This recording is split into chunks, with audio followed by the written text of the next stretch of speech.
وہ حجاج ابن یوسف جب یہ ظلم و زیادتی کا بازار گرم کر رکھا تھا اور اس کو اندیشہ تھا کہ ملک شام، ملک عراق اور بغداد کے قطب و ابدال ہم پر بددعا کر دیں گے تو بزرگوں کی بددعاؤں سے ہم ہلاک ہو جائیں گے، اس نے ایک طریقہ سوچا، وہ طریقہ یہ سوچا، اس نے ملک شام، ملک عراق اور بغداد کے 40 بڑے بڑے قطب و ابدال مستجاب الدعوات کو بلایا اور شاہی دسترخوان پر بیٹھایا، دعوت دی اور عمدہ قسم کا کھانا بنایا، سب کو کھانا کھلایا، ہدایت ہائے پیش کیے، اور جب سارے قطب و ابدال جانے لگے تو مسکرا کر وہ کہتا ہے کہ جائیے جائیے، اب تو ہم آپ سب کی بد دعاؤں سے محفوظ ہو گئے، اب آپ کی بد دعا ہمیں ہلاک نہیں کر سکتی ہے۔ لوگوں نے پوچھا کیا مطلب؟ اس نے کہا کہ ہم نے آپ لوگوں کو جو کھانا کھلایا شاہی دسترخوان پر، یہ کوئی حلال مال کا نہیں تھا، یہ حرام مال کا تھا، اور حرام مال کی دعوت آپ نے کھائی ہے۔ اور تاجدار مدینہ محمد عربی صلی اللہ علیہ وسلم نے ارشاد فرمایا ہے کہ جب پیٹ کے اندر حرام کا ایک لقمہ چلا جاتا ہے تو اللہ تعالیٰ اس آدمی کی دعاؤں کو رد کر دیتا، اس کی کوئی دعا قبول نہیں کرتا ہے۔ اس لیے میں آپ کی بد دعاؤں سے محفوظ ہو گیا۔ عزیز دوستو، آج کا نوجوان جس کی اچھی تربیت نہیں ہو رہی ہے، یہ نوجوان اپنے علماء سے کٹے کٹے ہیں۔ یہ علماء کرام جن کے بارے میں اللہ نے فرمایا انما یخشی اللہ من عباد العلماء، یہ اللہ کے بندوں میں سب سے زیادہ اللہ سے ڈرنے والے لوگ ہیں، ان کے مقام اللہ تعالی ہمیشہ بلند کرتا رہتا ہے۔ یرفع اللہ الذین آمنوا منکم والذین اوتوا العلم درجات۔ آقا نے فرمایا ان العلماء ورثۃ الانبیاء، یہ علماء انبیاء کے وارث ہے، نائبین رسول ہے، ان کا دیدار کرنا نبی کا دیدار کرنا ہے، ان سے مصافحہ کرنا نبی سے مصافحہ کرنا ہے، ان سے محبت کرنا نبی سے محبت کرنا ہے۔ اور یہ میں نہیں کہتا، علامہ سخاوی رحمۃ اللہ علیہ نے ارشاد الساری کے اندر، اس کے علاوہ کنز المال میں شیخ علی متقی علیہ الرحمہ نے روایت نقل کی ہے، آقا مدنی محمد عربی صلی اللہ علیہ وسلم نے ارشاد فرمایا اکرموا حمد القرآن، ان حاملین قرآن، حاملین قرآن، علماء ربانیین، اہل اللہ، قطب ابدال، نائبین انبیاء کا اکرام کرو، ان سے محبتیں کرو، ان سے مسائل معلوم کرو۔ فاسألوا اہل الذکر ان کنتم لا تعلمون، دینی مسائل سے معلوم کرو، یہ وقت کے آفتاب ہے، وقت کے مہتاب ہے، علوم کے درخشاں ستارے ہیں، ان کی باتیں مان کر چلو گے تو کبھی گمراہ نہیں ہو سکتے۔ فرمایا اکرموا حمل القرآن، حامل قرآن کے کرام کی کیوں؟ فمن اکرمہم فقد اکرمنی، آقا فرماتے ہیں جس نے ان لوگوں کا اکرام کیا اس نے میرا اکرام کیا۔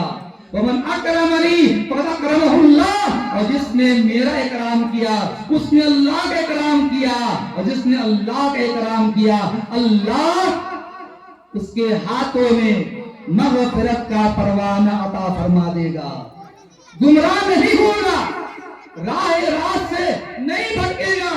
دنیا کی لالچ، دنیا کی ہوس، گمراہی، گمراہ طاقتیں، فتنے، برائیاں انہیں راہ راست سے ہٹا نہیں سکتی ہے۔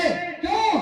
قرآن کہتا ہے، قرآن کہتا ہے، قرآن کریم کے 7ویں پارے میں سورہ مائدہ کے 14ویں رکوع میں آیت نمبر 105 میں اللہ رب العزت نے ارشاد فرمایا یا ایھا الذین آمنوا علیکم انفسکم لا یغرکم من ضل اذا اهتدیتم الی اللہ مرجعکم جمیعا فینبئکم بما کنتم تعملون۔ اے لوگو، اپنے آپ کو دین پر جمائے رکھو، راہ راست پر قائم رکھو، صراط مستقیم پر گامزن رکھو، قرآن سے اپنے آپ کو وابستہ رکھو، مسجد سے اپنے آپ کو باندھ کر رکھو۔ دنیا کی کوئی گمراہ طاقت تمہیں ہلاک نہیں کر سکتی ہے، برباد نہیں کر سکتی ہے، بھٹکا نہیں سکتی ہے۔ اور یاد کر لو اللہ مرجعکم جمیعا، تم تمام لوگوں کو اللہ کے دربار میں حاضر ہونا ہے. فَيُنَبِّئُكُم بِمَا كُنتُمْ تَعْمَلُونَ، پھر تمہیں باخبر کر دے گا ان تمام باتوں سے، ان تمام کاموں سے جو دنیا میں تم کیا کرتے. آج کہ دنیا میں ہم سے غلطیاں ہوتی ہیں، یہ آج ہم جتنے بڑے لوگ ہیں اپنے جوان بیٹے پوتے ان کے ذمہ دار ہم اور آپ ہیں، ان کی نگرانی کرنا. آج ہمارا نوجوان گناہوں کے دلدل میں پھنسا ہے، اپنے اکابر سے نہ جڑنے کی وجہ سے معمولی بات پر مرتد ہو رہا ہے. غیر لڑکیوں کے چکر میں وہ دین اسلام کو چھوڑ کر غیر مذہب اختیار کر رہا ہے. ہماری نوجوان بیٹیاں آج بڑی تعداد میں ارتداد کی طرف جا رہی ہیں. کون ذمہ دار ہے؟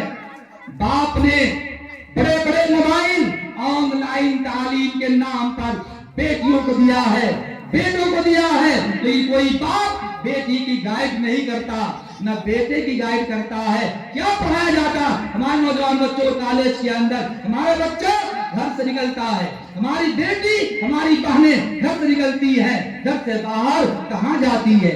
پارکوں میں جاتی ہے، گارڈن میں جاتی ہے، نہر کنارے جاتی ہے، کہاں جاتی ہے؟ کوئی باپ کو فکر نہیں ہے.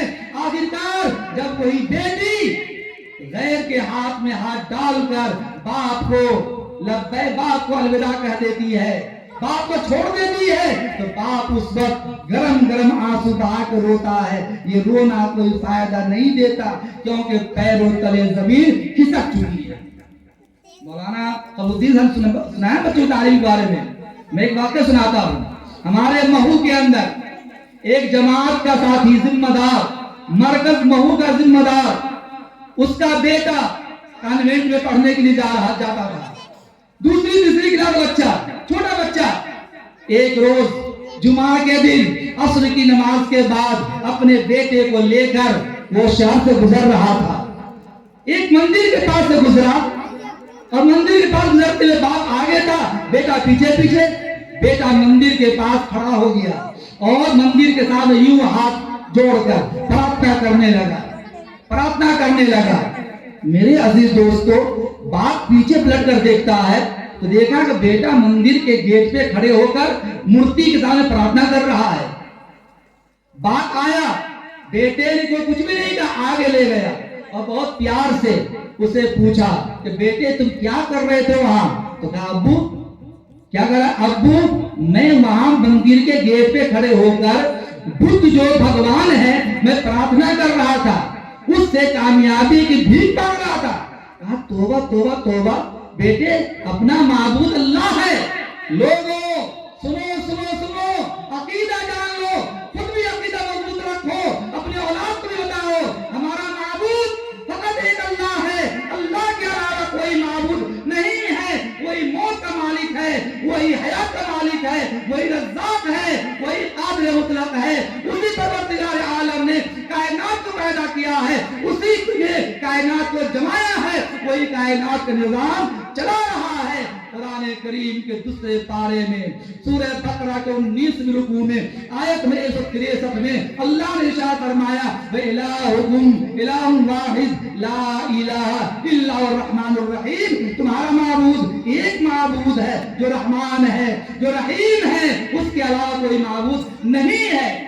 اس آدمی نے بیٹے سے کہا بیٹے کیا کر رہے تھے؟ تو اس نے بڑی معصومیت سے کہا ابو جان میں تو پرارتھنا کر رہا تھا. کہا تو نے یہ کہاں سے سیکھا، کیسے کیا؟ کہا کہ میری میڈم اسکول میں روزانہ کہتی ہے کہ اگر امتحان میں ایگزام میں فرسٹ نمبر سے کامیاب ہونا چاہتے ہو، دیکھیں لالچ کیسے بچے کا عقیدہ بگاڑا جا رہا ہے. کہا اگر تم چاہتے ہو کہ امتحان میں اول نمبر سے فرسٹ پوزیشن کامیاب ہو جاؤ تو تم روزانہ جب کسی مندر کے پاس سے گزرو تو وہاں پہ کھڑے ہو کر دیوی دیوتاؤں کے سامنے ہاتھ جوڑ کر پرارتھنا کرنا، وہ تجھے امتحان میں کامیاب کر دے گا. چھوٹا بچہ تھا، دل میں یہ بات بیٹھ گئی، وہ بارہا یہ کام کر رہا تھا. وہ باپ آنسو بہا کے رونے لگا اور کہا کہ کہ میں دنیا بھر کے لوگوں کی فکر کر رہا تھا، لوگوں کو میں دین کی دعوت دے رہا تھا، نماز کی دعوت، روزے کی دعوت، قرآن کی دعوت دے رہا تھا، اور آج میرے گھر کا یہ حال ہے کہ میرا بیٹا جب یہ پڑھنے کے لیے جا رہا تھا، میں نے کبھی یہ نہیں پوچھا کہ میرے لاڈلے تم اسکول میں کیا پڑھ کے آئے ہو، میڈم نے تجھے کیا دیا ہے۔ آج کا حال یہ ہے کہ ہمارا ہر جوان آدمی اپنے بیٹے کو اسکول جا کر چھوڑتا ہے، لے کر آتا ہے، گھر میں آنے کے بعد سیریل کے سامنے بیٹھا دیتا ہے، بیٹا سیریل دیکھتا ہے، کھانا کھاتا رہتا ہے، اسے یہ پتا نہیں ہے کہ اللہ کا نام لے کے کھانا کھانا چاہیے۔ ماں باپ بھی سیریل دیکھنے میں لگے رہتے ہیں۔ اب بتائیے ایسے بچوں کے ذہن و دماغ میں یہ زہر نہیں گھولا جائے گا تو کیا گھولا جائے گا؟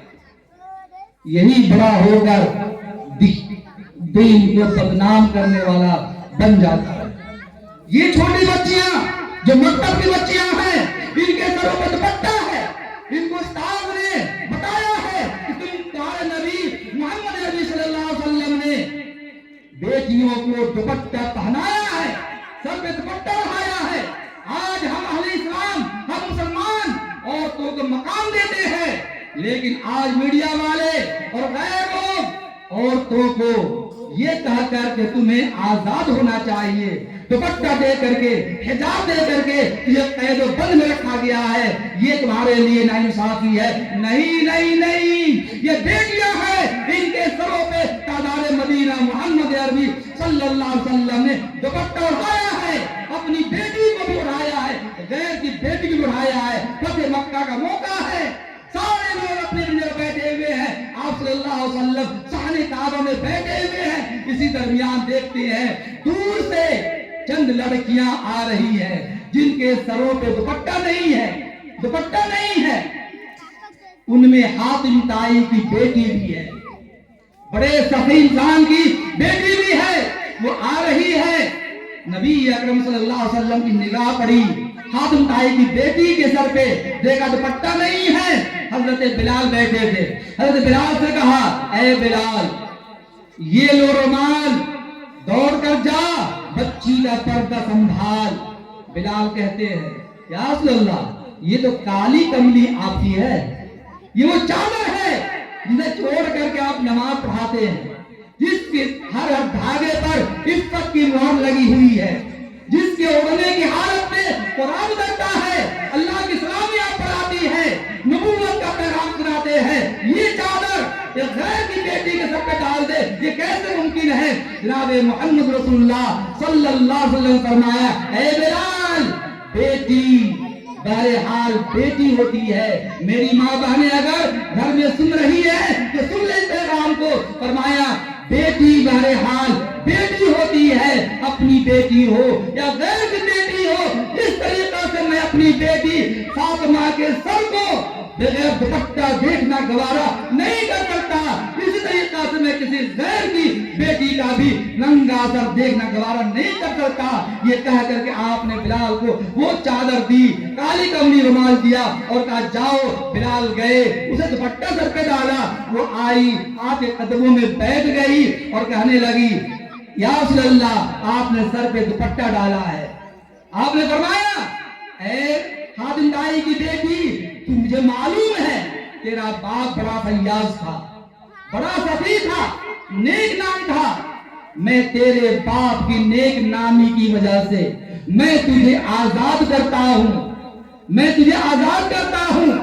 جب اس لڑکی نے سنا کہ آپ آزاد کر رہے تو فرمایا یا رسول اللہ میں تنہا آزادی قبول نہیں کروں گی، یہ میرے ساتھ لڑکیاں آئی ہیں، ان کو بھی غلامی سے آزادی دے دیجئے۔ تو آپ نے فرمایا کہ تیرے باپ کی نیک نامی کی وجہ سے تجھے اور تیرے اس حسن عمل کی وجہ سے ان تمام لڑکیوں کو میں آزاد کرتا ہوں۔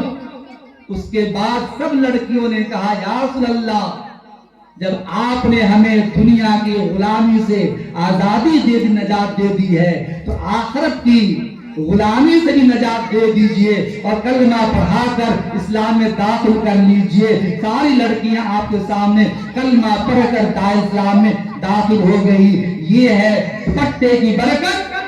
آج غیروں نے، دنیا والوں نے عورتوں کی